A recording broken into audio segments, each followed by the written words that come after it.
Shalom, selamat pagi saudara dan saudariku. Dunia yang ajaib. Mari nikmati berkat Tuhan melalui ciptaannya. Mari alami keajaibannya setiap hari. Melihat kebesaran Tuhan melalui dunia yang menakjubkan. Yang ditulis oleh pendeta Doug Batchelor. Mari kita berdoa sebelum mendengarkan firman Tuhan. Ya Allah Bapa kami yang bertata dalam kerajaan surga, kami naikkan puji syukur limpah terima kasih atas segala kasih dan kemurahan Tuhan yang telah menjaga, melindungi, memelihara kami di sepanjang malam istirahat. Pagi ini Bapa, kami bangun dengan kekuatan tubuh yang baru, dan pagi ini Bapa, kami siap untuk mendengarkan firman Tuhan. Tolong apa yang akan kami dengar nanti menolong kami membawa perubahan hidup kami lebih dekat denganmu. Kami minta doa ini dalam nama Tuhan Yesus kami berdoa. Amin. Tema bulan Oktober, manusia-manusia aneh. Judul renungan hari ini, terperangkap di sebuah kamar mandi. Ayat inti terdapat dalam Kisah 16 ayat 9, demikian firman Tuhan. Pada malam harinya tampaklah oleh Paulus suatu penglihatan.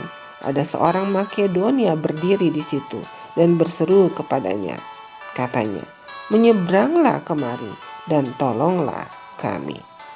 Saudaraku yang kekasih dalam Tuhan Yesus Kristus, pada tanggal 19 November tahun 2010, seorang wanita berusia 69 tahun di Paris ditemukan telah terperangkap di kamar mandinya sendiri selama 20 hari. Kunci pintu telah terlepas dan tidak ada jendela di kamar mandinya ataupun telepon.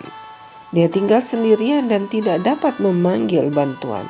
Tapi dia punya sikap tidak pernah mengatakan mati dan menggunakan muslihat praktis untuk mencari perhatian.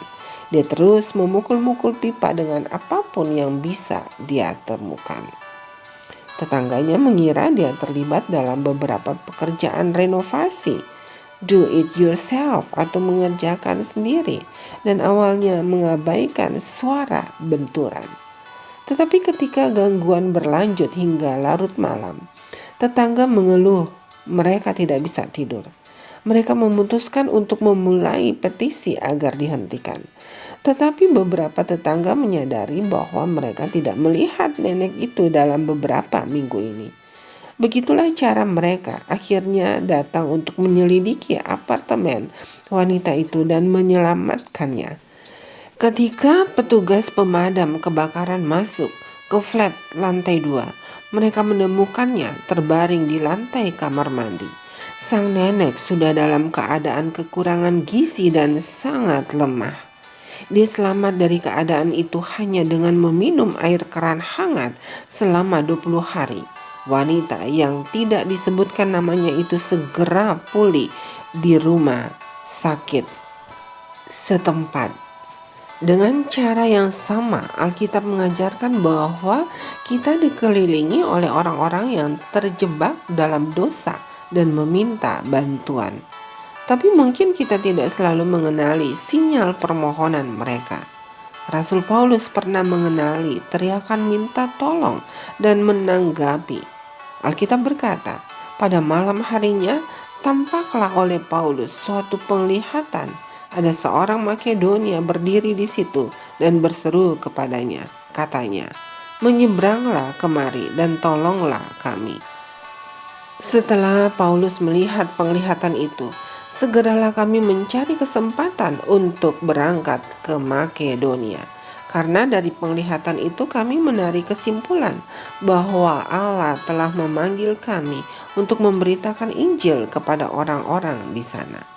Kita bisa baca dalam Kisah Para Rasul 16 ayat 9 dan 10. Saudaraku yang kekasih dalam Tuhan Yesus Kristus, Paulus tidak ragu-ragu untuk membantu ketika orang-orang Makedonia meminta bantuan. Kita juga harus menanggapi panggilan untuk bantuan ketika orang-orang di sekitar kita mati untuk pesan Injil. Apakah saudara bersedia mendobrak pintu untuk membantu tetangga saudara? Mari kita berdoa. Terima kasih Tuhan atas renungan yang baru saja kami dengar. Kami diajak untuk selalu mau membantu orang-orang di sekitar kami. Kiranya kami mempunyai roh yang suka menolong. Kami percaya hanya dengan pertolongan Tuhanlah kami bisa mendobrak pintu rumah tetangga untuk membantu mereka yang memerlukan.